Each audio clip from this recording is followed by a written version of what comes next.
Hi there, it's me, Annalisa Boyd, Orthodox Christian wife, mom to 10, and the author of The Ascetic Lives of Mothers. Hear me, Special Agents of Christ, and creator of saintsbox.com. I have a cold, so I may sound funny, I might do a lot of sniffs, but I just wanted to, I made a video, and for whatever reason it's not uploading to my computer, so I'm going to try it this way and see what I can do. So here we go. So I'm trying to do I don't know how many part series that I'm calling All or Something. There's a lot of my parenting has been from an all or nothing perspective. You were either home on time or you weren't. You either did what I said or you didn't.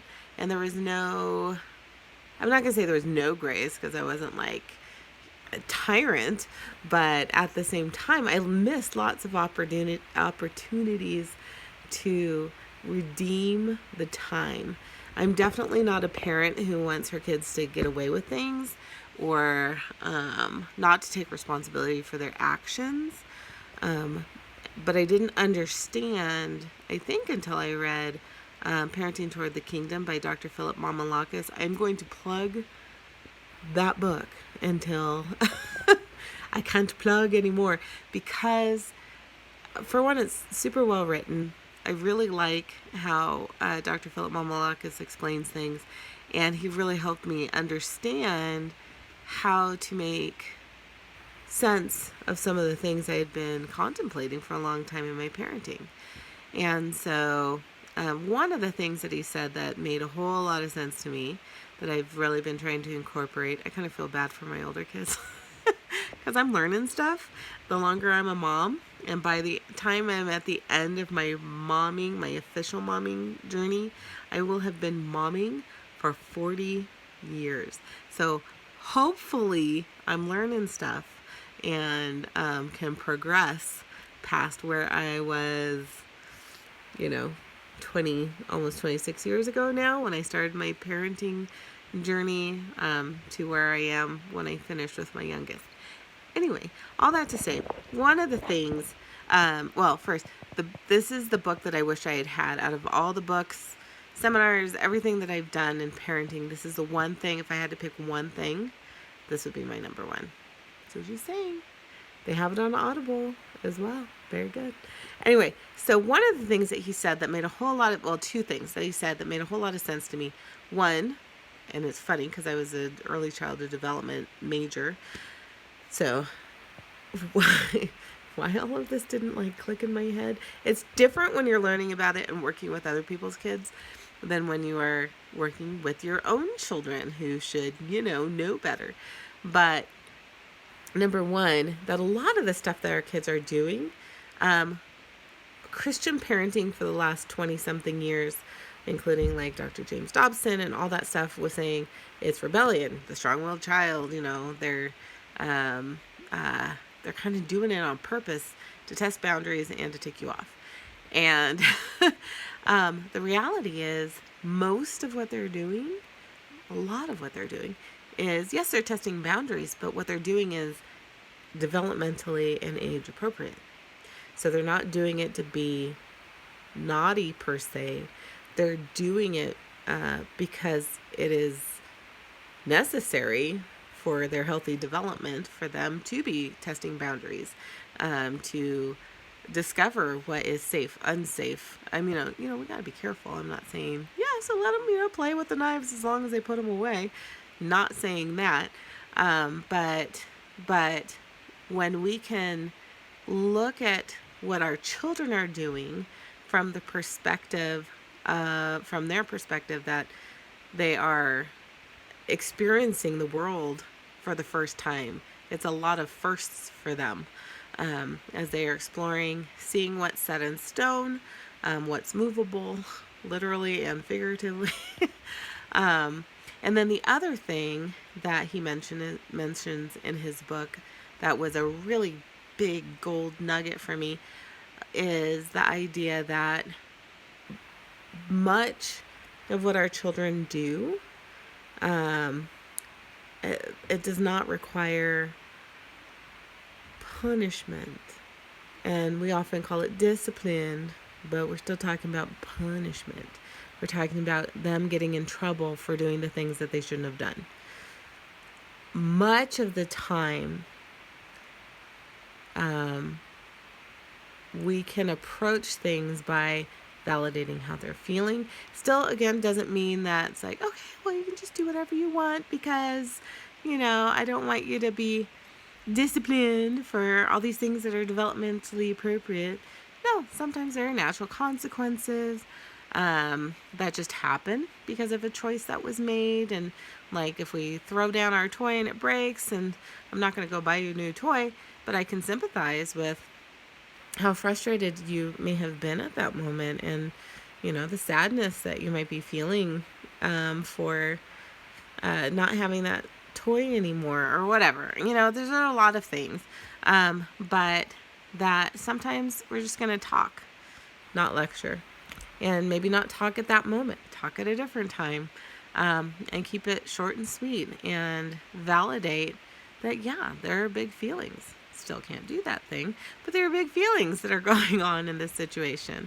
And the example I like to use is with one of my kiddos.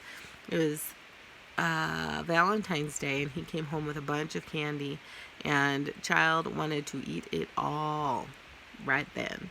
And so he sat on the floor and he just started crying. And when he feels things, he feels it to the depths of his soul. And I said, I wish there was a way that I could let you have all your candy and it wouldn't make you sick. And he said, yeah. And I could sympathize. Unfortunately, it would have made him all sick, and I couldn't let him have all of his candy. But he got to have something, and he got to feel validated that his feelings were heard and understood. He wasn't made to, I'm really bad at it, but I try not to say, you're fine. Because in the moment, he's not feeling fine. But we can help them to realize, you were just in a hard place right there, and you made some good choices. That's pretty impressive, because that's hard. It's hard for me now, and I'm 46, almost 47. So to think of somebody who does not have all the years of experience that we do. Anyway, so the all or something is the idea that, God has redeemed us. And as parents, we can find ways to redeem our moments with our kids. It doesn't mean that everything's going to be rainbows and unicorns, but it can mean connections and trust. And those are the things that we are trying to gain with our children as we point them to Christ. Because we're still going to make mistakes, and we're still going to do the wrong things, and we still might yell or, do the wrong things as parents. But our goal is to encourage them toward the kingdom of God. And when we can redeem a lot of the moments, then that is, it helps to provide tools for their toolbox, their emotional toolbox, to trust in God as we're pointing them in His direction, even with our failures. So one example that I have, and my future videos are going to be more on the spiritual side, but one example that I had was with one of my guys. We had an agreement for him to be able to participate in this certain thing at school. He had to complete, this is my all or nothing thing. My all or nothing brain said, okay, so we've been having trouble in this area. So Monday through Friday this week, if you are consistent with doing this thing that you're supposed to do every day, then you can go and participate in this activity. So Monday went well, Tuesday went well, Wednesday went well, Thursday went well, Friday not so well. Wasn't horrible, but I would say it was about 50% of what this child was supposed to get done in the agreement. And my old all or nothing person would have been like, hey, the agreement was Monday through Friday. You knew what the deal was, and you didn't complete the task. So you don't get to participate.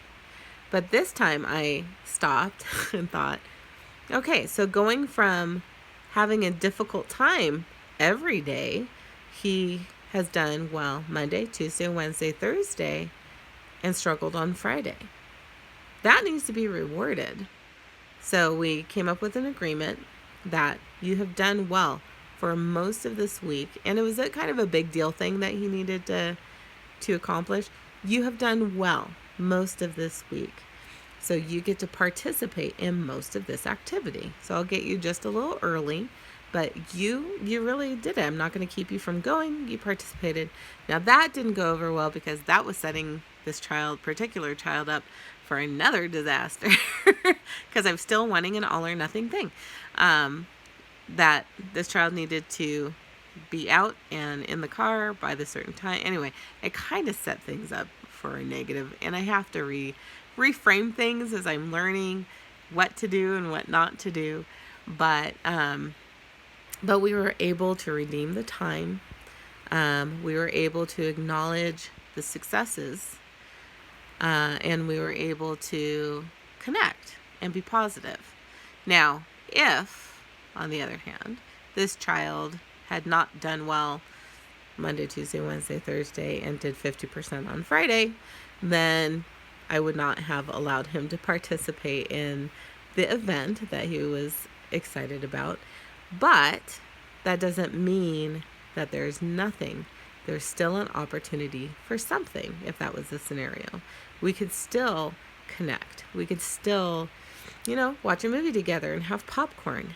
Oftentimes, we end up making it a thing where, well, now you're in trouble because you didn't do the thing, so you're in trouble on top of not succeeding with whatever. And we don't want it to be that because God is not that way with us. I think of, you look at the whole Old Testament, oh my goodness, and all the times the Israelites did everything except what God said to do, and still he redeemed them, and still he chose the line of Judah to, for the genealogy of Christ to be born, and for the salvation of mankind, not because of, but in spite of all those mistakes, and he loved us. Excuse me. And how can we do less for our kids than what Christ did for us? So it's a new thing, maybe not for everybody, but definitely for me. I see these young families sometimes, and there's a difference between training. So they're the ones that can do like that gentle training, and it's I don't know. It's not, again, letting your kids do whatever they want and letting the kids just be in control and in charge and whining and getting their way with bad behavior. But we also don't want to just constantly discipline our kids. And a lot of us are honestly doing the best we can with the examples that we had, or coming from a place where we didn't have examples of what good parenting looked like, what healthy parenting looked like. So anyway, that's another reason I appreciate Parenting Toward the Kingdom. Because I think it's really wonderful for people who had that experience of positive parenting and good relationships and all that, and those who didn't. So anyway, there you go. I'm going to cough to death, so I'm going to go. But I wanted to get something out there, and I will be talking about other things. I'm probably going to go drink some water and try to do this again in a minute and continue because I have a moment. All right. God bless, and let's keep working out our salvation one mama moment at a time. Thanks.